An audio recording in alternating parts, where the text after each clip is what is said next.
नमस्कार दोस्तों, स्वागत है आप सभी का आपकी अपनी YouTube channel Shyam classes study में। आज की इस वीडियो में उत्तर प्रदेश पुलिस परीक्षा में पूछे जाने वाले हिंदी के 37 अति महत्वपूर्ण प्रश्नों का प्रैक्टिस सेट लेकर के आया हूं, जो आने वाले यूपी पुलिस परीक्षा के लिए अत्यंत महत्वपूर्ण और रामबाण प्रैक्टिस सेट है। अगर आप सभी लोग दिन रात मेहनत करके अपने एग्जाम की तैयारी कर रहे हैं तो आप लोग हमारे इस प्रैक्टिस सेट में आपको कम से कम 25 प्रश्न तो सही करने ही। अगर आप 25 प्रश्न भी सही नहीं कर पा रहे हैं तो आप टाइम पास कर रहे हैं, अपना कीमती समय आप बर्बाद कर रहे हैं। तो प्रैक्टिस सेट पूरा करिएगा। प्रैक्टिस सेट पूरा करने के बाद आपको आपकी तैयारी का पता लग जाएगा कि आपकी तैयारी यूपी पुलिस परीक्षा के लिए कितनी हुई है। तो प्रैक्टिस सेट पसंद आता है तो वीडियो को आप लाइक कर दीजिएगा। चैनल को आपने अभी तक सब्सक्राइब नहीं किया तो चैनल को आप ज़रूर सब्सक्राइब कर लीजिएगा।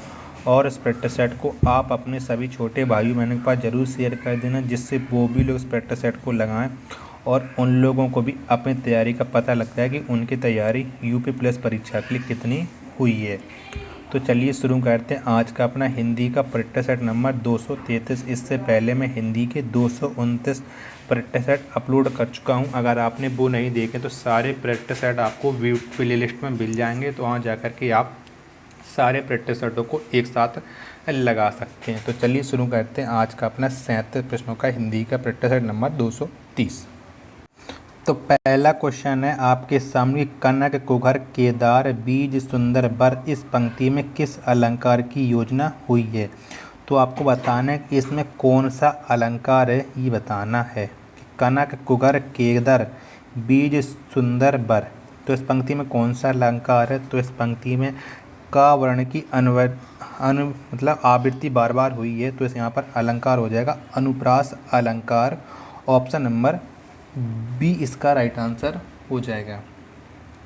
अगला प्रश्न है आपके सामने, कवि प्रिया किस रीतिकालीन कवि की रचना है। तो बताइएगा कि कवि प्रिया किसकी रचना है। तो जो कवि प्रिया ये रचना है भातीराम किसकी, ये भातीराम की रचना है। ऑप्शन नंबर बी इसका राइट आंसर। सॉरी, भातीराम कवि प्रिय भातीराम की नहीं है, ये केशव दास की रचना है। सॉरी, ये केशव दास की रचना है। ऑप्शन नंबर डी इसका राइट आंसर हो जाएगा। जातिवाचक संज्ञा शब्द है, तो बताइएगा कि इनमें से कौन सा जातिवाचक संज्ञा शब्द है। तो कौन सा है, तो इसमें जो डॉक्टर है ये जातिवाचक संज्ञा शब्द है। ऑप्शन नंबर ए इसका राइट आंसर हो जाएगा। कौन सा काव्य संग्रह सूर्यकांत त्रिपाठी निराला का नहीं है। तो कौन सा काव्य संग्रह है जो सूर्यकांत त्रिपाठी निराला का नहीं है, बाकी के 3 होंगे जो सूर्यकांत त्रिपाठी निराला के होंगे। तो इसमें जो पल्लव है ये सूर्यकांत त्रिपाठी निराला का नहीं है।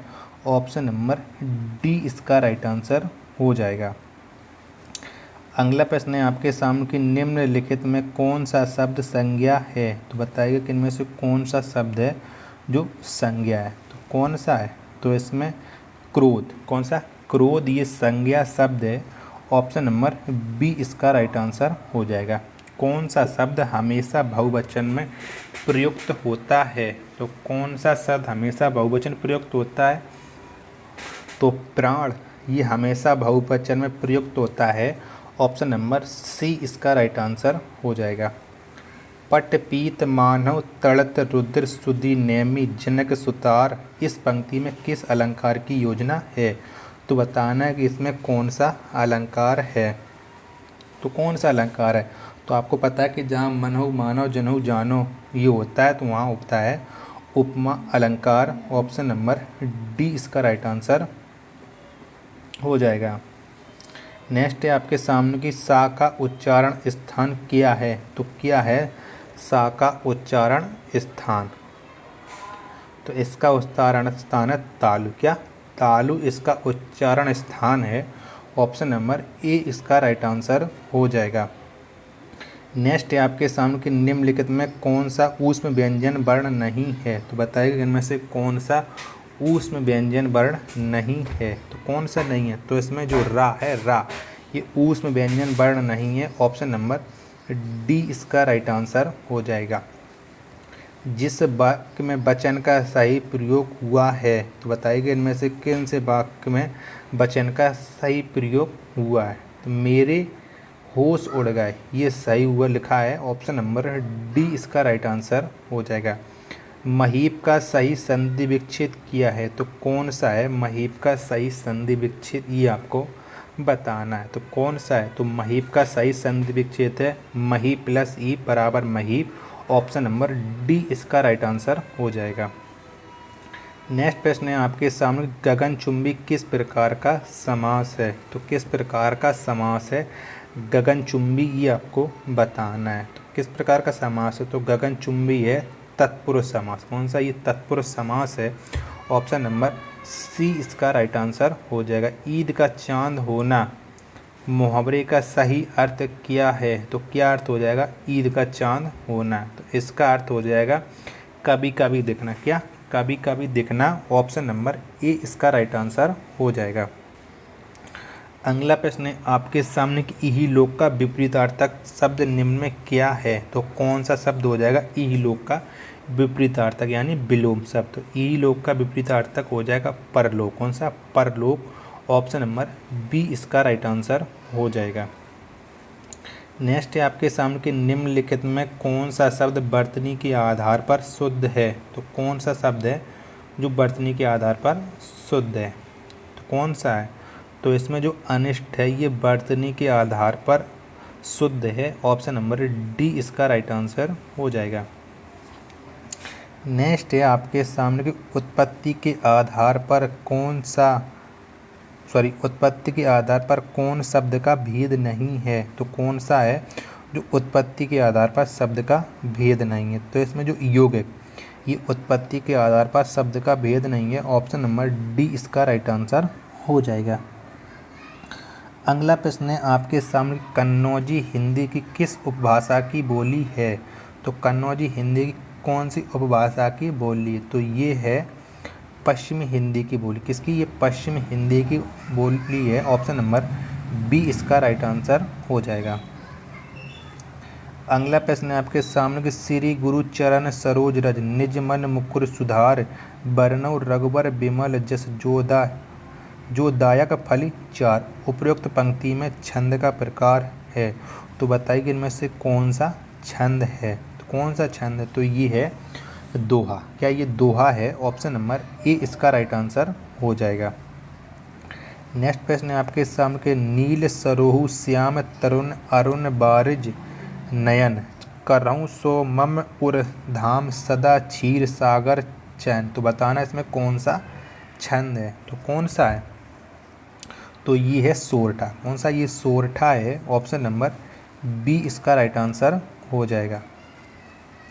नेक्स्ट प्रश्न है आपके सामने कि एक मियान में दो तलवार मुहावरे का अर्थ क्या है? तो इस मुहावरे का क्या अर्थ हो जाएगा?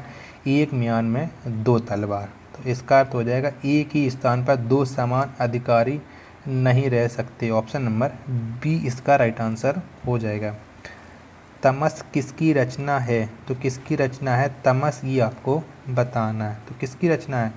तो जो तमस है ये रचना है भीष्म साहिनी। किसकी? ये भीष्म साहिनी की रचना है। ऑप्शन नंबर ए इसका राइट आंसर हो जाएगा। अगला प्रश्न है आपके सामने कि बाबा वटेश्वर नाथ के रचनाकार हैं। तो कौन है बाबा वटेश्वर नाथ के रचनाकार? तो इसके रचनाकार है नागार्जुन। कौन? नागार्जुन है बाबा वटेश्वर नाथ के रचनाकार। ऑप्शन नंबर ए इसका राइट आंसर हो जाएगा। नेक्स्ट है आपके सामने कुरु कुरा सुहा रचयिता हैं। तो कौन है इसके रचयिता? कुरु सुहा। तो इसके रचनाकार हैं मनमोहन श्याम जोशी। कौन? Manmohan Shyam Joshi. Option number C इसका राइट आंसर हो जाएगा। नित न लीला ललित ठानी गोलक आजिर में रमत राधिका रंग रुधिर रस में। उपरोक्त पंक्ति में किस छंद के अंतर्गत है? तो ये किस छंद के अंतर्गत है ये आपको बताना है। तो आप मात्रा जोड़ लीजिएगा, उसके बाद आपको पता चल जाएगा। तो ये है दोहा छंद के अंतर्गत। ऑप्शन नंबर ए इसका राइट आंसर हो जाएगा। नेक्स्ट है आपके सामने कि रहीमन ना सुहाय अमिये पियावत मान बिनु बरन विषदय बुलाए मान रहित मरिबो भला। उपरोक्त पंक्तियाँ किस छंद के अंतर्गत हैं? तो ये किस छंद के अंतर्गत हैं ये आपको बताना। तो उपरोक्त पंक्तियाँ ये हैं सोरठा छंद के अंतर्गत, किसके, ये सोरठा के अंतर्गत हैं। ऑप्शन नंबर बी इसका राइट आंसर हो जाएगा।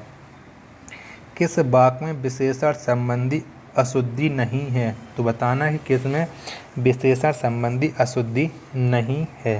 तो किस में नहीं है, तो ये वहाँ ज्वार की सर्वोत्कृष्ट चिकित्सा होती है, विशेषण संबंधी अशुद्धि नहीं है। ऑप्शन नंबर ए इसका राइट आंसर हो जाएगा।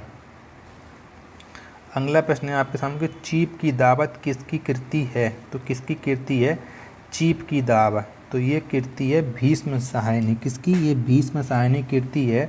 ऑप्शन नंबर बी इसका राइट आंसर हो जाएगा। अगला है आपके सामने कि जिस शब्द की विशेषता बताई जाती है उसे कहते हैं, तो उसे हम क्या कहते हैं, जिस शब्द की विशेषता बताई जाती है तो उसे हम कहते हैं विशेष्य, क्या, उसे विशेष्य कहते हैं। ऑप्शन नंबर ए इसका राइट आंसर हो जाएगा। नेक्स्ट प्रश्न है आपके सामने कि मात्र ठनकना मुहावरे का सही अर्थ क्या है, तो सही अर्थ क्या हो जाएगा, मात्र ठनकना, तो इसका सही अर्थ हो जाएगा संदेह होना, क्या, संदेह होना। ऑप्शन नंबर डी इसका राइट आंसर हो जाएगा। गुरु के समीप रहने वाला विद्यार्थी, तो उसे हम क्या कहते हैं, जो गुरु के समीप रहता हो तो उसे हम कहते हैं अंतेवासी, क्या, उसे अंतेवासी कहते हैं। ऑप्शन नंबर ए इसका राइट आंसर हो जाएगा।